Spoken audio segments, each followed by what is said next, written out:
Chapter 2. Kiva. Kiva arrived at the table victorious in her conquest of making more friends.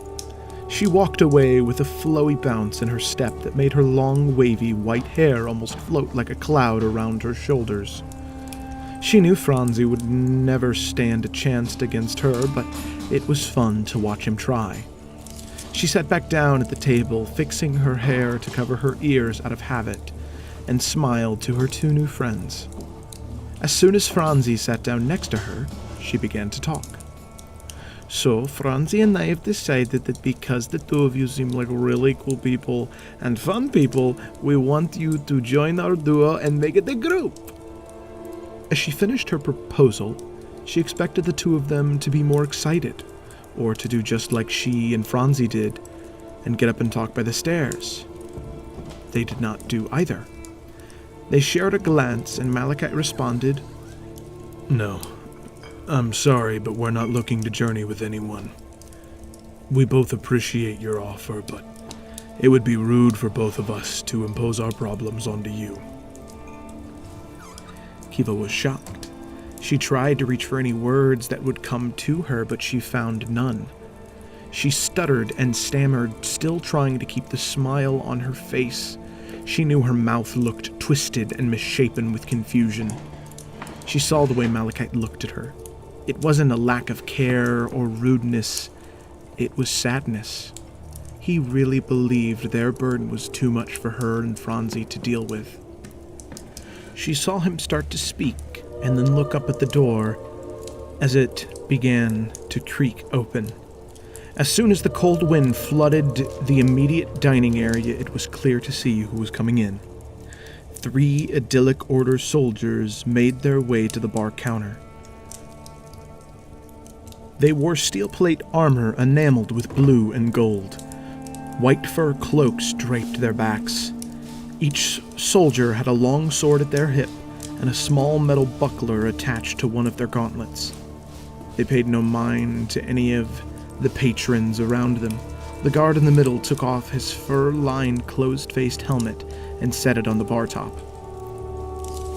On the soldier's cloak there was a stripe of navy sewn into the center of the fur. Franzi leaned over and whispered to Kiva, "He's a paladin. We need to leave now."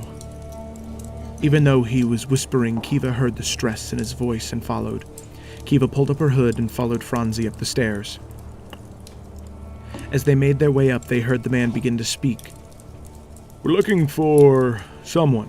Supposedly came into town yesterday, and Before they heard him finish, they were in the room, and Franzi slammed the door shut. Kiva threw back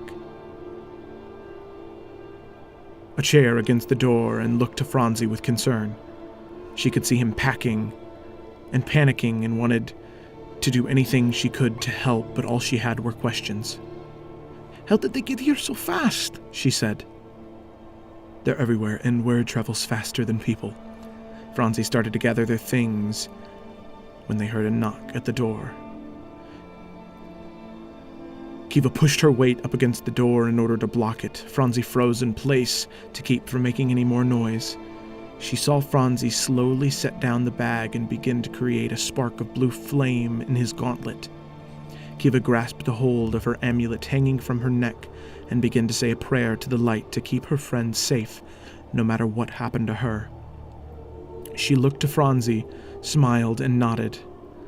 Just as they were about to open the door, they heard, "Hey, it's Evanora." A wave of relief washed over them. Kiva slowly opened the door and let her in. She could see the unease in Evanora's face. "So, are you the people they're looking for?" "Yes, but don't tell them, please," Kiva pleaded. "If they take me back, I don't know what will become of me." Evanora almost had a softness to her cold eyes. "I have no reason to. The idyllic order would have had me arrested immediately if they knew what I was." "Then we can help each other," Kiva said, looking to Franzi for approval. "We clearly need some help," he sighed. Evanora reflected for a moment. "Okay. Then we need to agree right now that whatever happens, we'll protect each other until we figure out another plan. Evanora reached out her white, cold hand without any room for negotiations.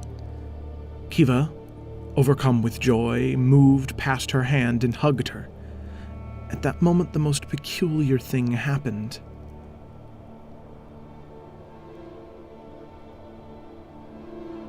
Kiva felt cold. She had always been a fountain of warmth to all of those around her, but Evanora was so cold that it almost doused her flame. Kiva pulled away quicker than she would have liked, but it seemed as though Evanora didn't react at all. She was motionless and as cold as before the hug, as if it never happened. Evanora responded, "Malachite and I can meet you outside if you think you can get out," Evanora said. "There's no way we can leave if the idyllic or their guards are still in the tavern," Kiva explained. A crow cawed outside their window, and Evanora pointed to it.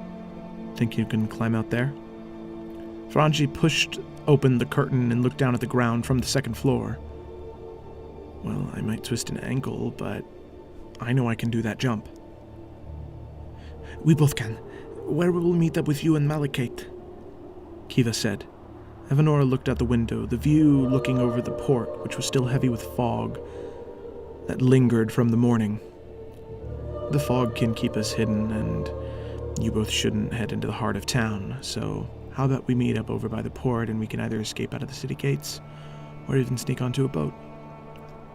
"Sounds good. We'll see you both soon," Kiva replied with a smile.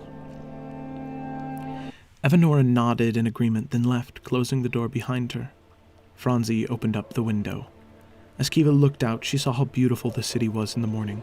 The sun rising past the mountains to the east and refracting their rays against the icy waters of the frigid strait, creating beams of light that broke through parts of the thick fog. There was a pool of light directly below the window. Her observation of nature was broken by Franzi. "How do you want to do this, Kiva? I can go first and—" "No. We'll go together," she responded quickly with a smile. "Can we both fit out the window at once?" Kiva grabbed Franzi's hand and began to climb out the window, taking him with her. All right, give me a sec." And he followed her through the opening. They fell messily, and Franzi had to keep himself from screaming. Right before they hit the ground, wind flourished around the two and slowed their descent. The wind caught them and reoriented them to land softly on their feet. Kiva said a soft prayer and kissed her amulet. She could feel Franzi was trying to put together what just happened. Once he seemed to get a hold of himself, Kiva looked to him beaming. "The light will always be there to guide us." She was glowing and enjoyed the little adrenaline rush the both of them just had. You can't always rely on them. One day you're going to hope and pray and the light won't be there. Franzi rubbed his forehead and looked at her frustrated. "Franzi, there will always be light when you are with me. Always," she explained. She didn't understand why he was like this sometimes, so negative and grumpy. Sometimes he could just be like an old man in a young boy's body. "How do you know?" he said with genuine curiosity. "Because you'll always be with me. Duh! Now stop being such a grumpy old man. We need to find Malachite and Evanora." Kiva pulled her hood up and began to walk into the mist that surrounded the port. Franzi shook off his dizziness, and Kiva could hear him trying to keep up with her. Kiva peered through the fog. It wasn't that thick, but objects at a distance were at a blur. Franzi stuck close behind Kiva. She watched him as he tried his best to watch out for any idyllic order guards or even a ship that might belong to them.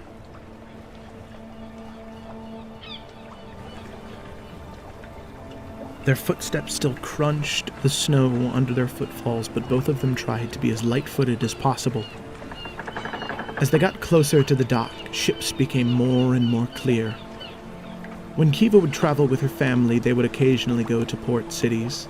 She never remembered the name, but she remembered the people well. She could tell this was a small port city just by the number of ships that were docked. The low-hanging fog lingered over the water and around the base of the snow-capped mountains. The boats were almost clear now, and Franzi pointed out the one to their left. It was a large ship with 2 rows of cannons, royal blue and gold paint, and pristine woodwork. The thick mass held up sails that were decorated in idyllic order heraldry. Kiva couldn't help but marvel at the ship. It was much larger than any ship her father owned, and that made her chuckle. Swiftly, Franzi put a hand on Kiva's shoulder and guided her to the right, where there was another, much smaller boat. The slim body of the boat had faded yellow strips along the side and a single row of cannons that peeked out. The small ship also had aged, plain white sails. The boat seemed well used, but reliable. As they moved to the right side of that boat, Kiva heard a voice in her head. Malachite and I are near a small boat with brown and white sails, trying to avoid the idyllic order. Kiva looked over her shoulder and thought to herself, where did that come from? She heard a girl laugh. You heard it in your head. I apparently can start a mental conversation with anyone, and I'm getting really good at it. So you must not be far from us if you heard me. Kiva stopped and looked around. She saw a tall red figure which could only be Malachite. Sure enough, through the fog, Malachite and Evanora appeared. I'm glad you're both all right, Malachite said. For now. Franzi looked around nervously. Should we get on a boat or try for the city gates? Evanora asked. I don't know if we could sneak on one of the small ones.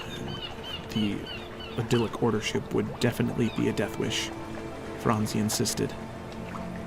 Sounds like a real predicament, a voice from the foggy distance said. Kiva turned around and a tall, dark elf came into view. His long white hair mostly covered his black, hooded cloak that flowed down to the ground and was tattered at the bottom edges. His arms were crossed gracefully, and his long black nails were striking compared to his pale gray skin. He walked smooth and weightless, making almost no sound. But soon enough, quiet footsteps are heard from all around them. Malachite pulled out his warhammer. What do you want? The elf grinned menacingly. You. He then lifted a hand and drew an inky black circle in mid-air with a long dark fingernail. The last thing Kiva saw was Malachite swing his maul at a human woman with a dagger in her hand. She didn't see what happened next as they became shrouded in darkness, but she heard it, the crunch of steel on bone and the sound of a lifeless corpse hitting the ground. The last thing she remembered was the sound of a melon hitting the ground and hearing the contents spill out.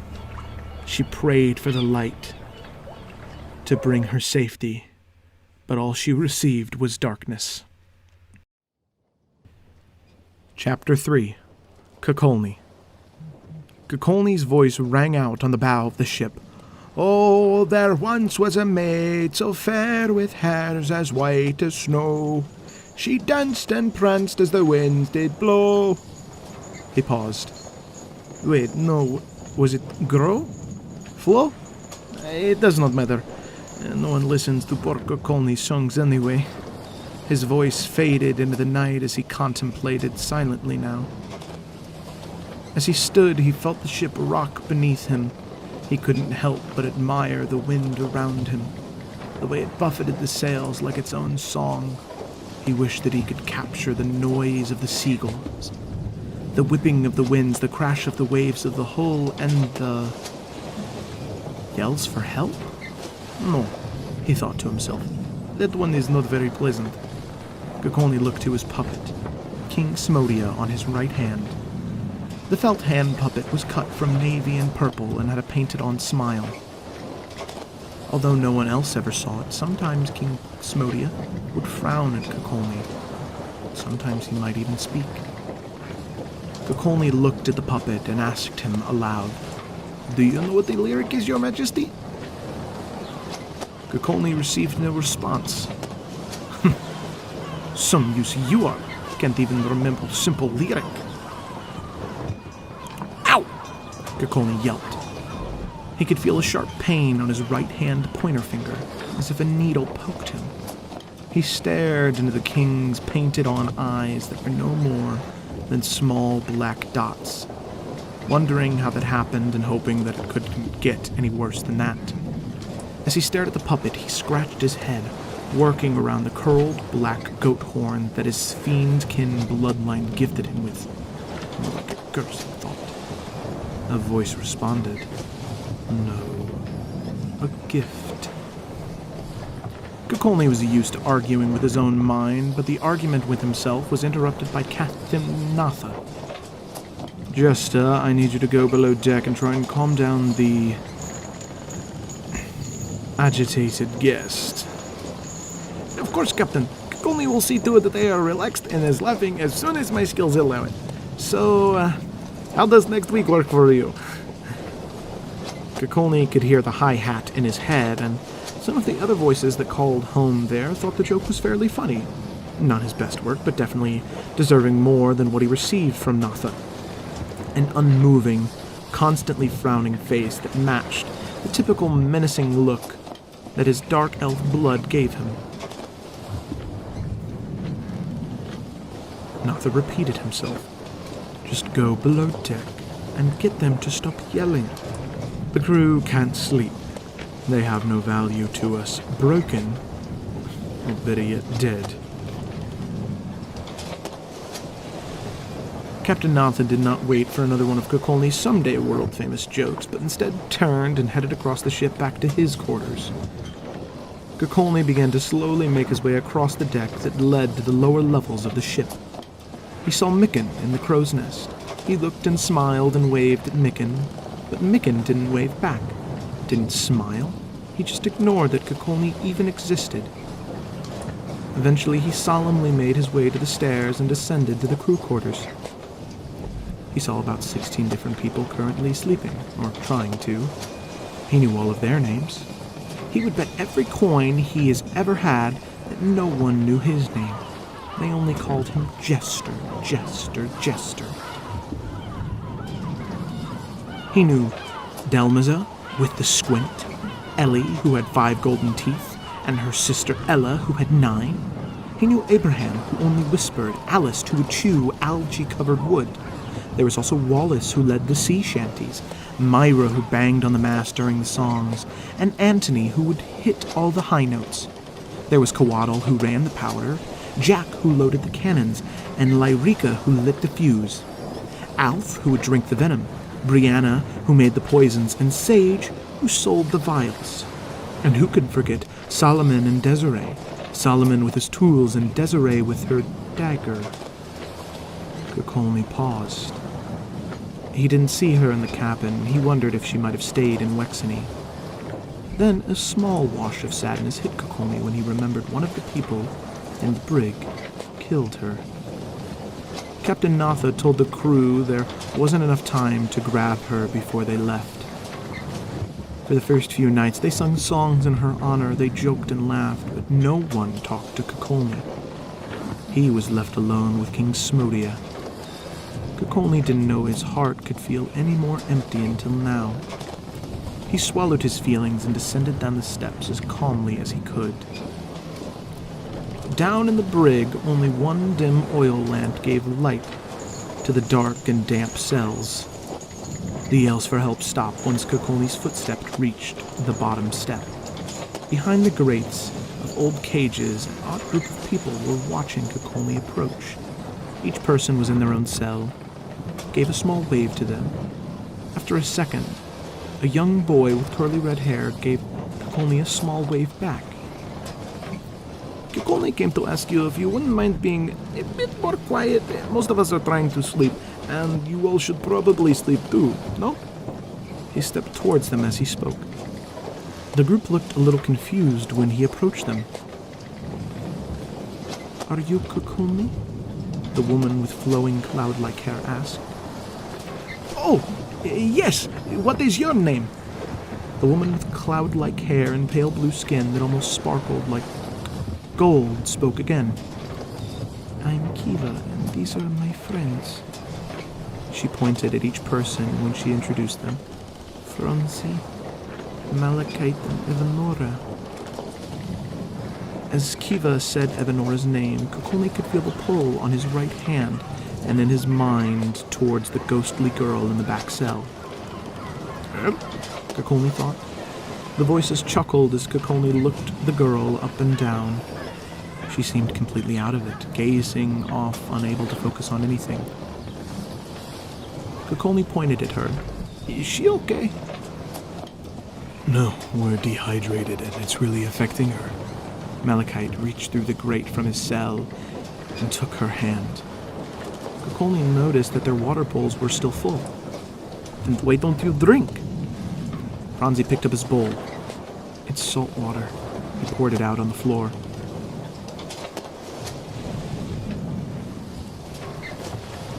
Kukulni.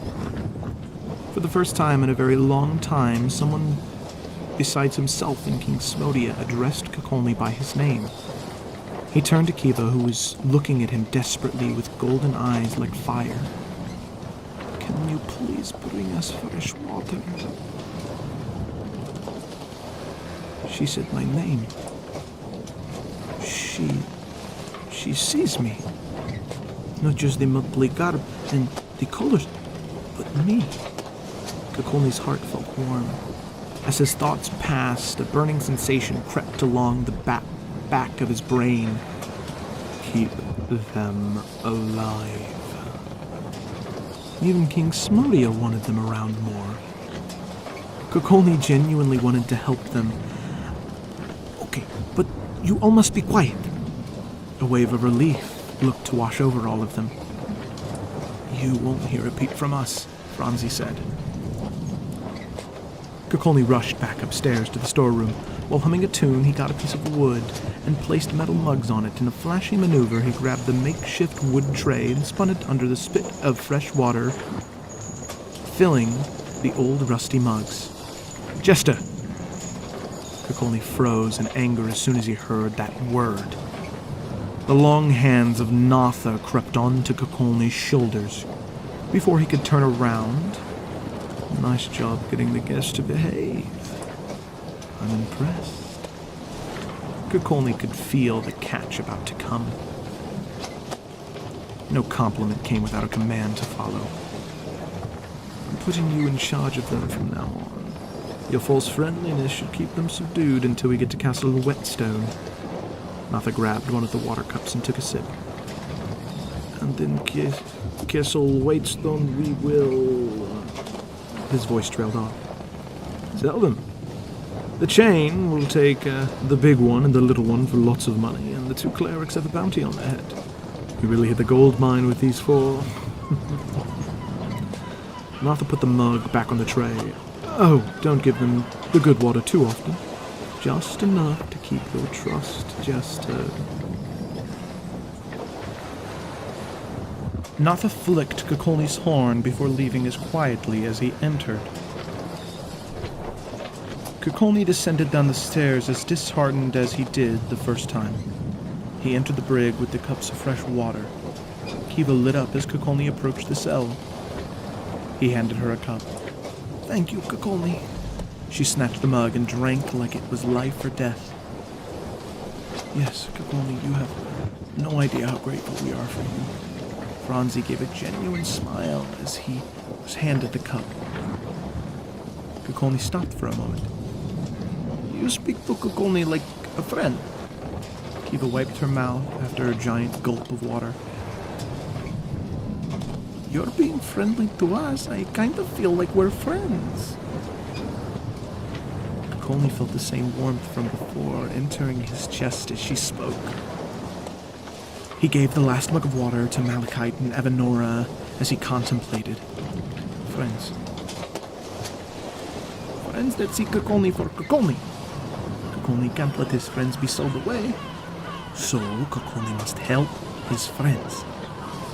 Kukulni spoke quietly. Kirk only must tell his friends the truth, and the captain knows about the bounty on the both of you and plans on sailing Malachite and Evanora to the chain. The news shocked them all. Evanora seemed to have come full consciousness from the news. Malachite took her hand again as she began to breathe heavily. Franzi looked across to Kiva, whose eyes began to well with tears. Kokoli, you'll have to help us if I am sent back. Kiva trails off, trying not to let the fear take over her. No, Kokoli knows his friends now. We have time, but we must wait for the opportune moment to escape. Captain Arthur keeps this chamber under magical blocking spell, so once you're out of here, you'll have full power back. Kokoli can bring the gauntlet and hammer back too. But we must be smart though, friends. Pretend Kokoli gives you salt water sometimes so crew won't become suspicious. Malachite gave a worried but genuine smile to Kokoli. Thank you. Kokoli felt amazing. He left jauntily up the stairs and stopped at the edge of the deck. He looked over the cold, dark water that met the mountain that stood tall and surrounded the boat as they traveled through the pass. As he relished the warm feeling in his chest, a burning sensation began in the back of his brain. He felt King Smodia pull once again. Kokoli, as always, yielded, allowing his master to control his entire being.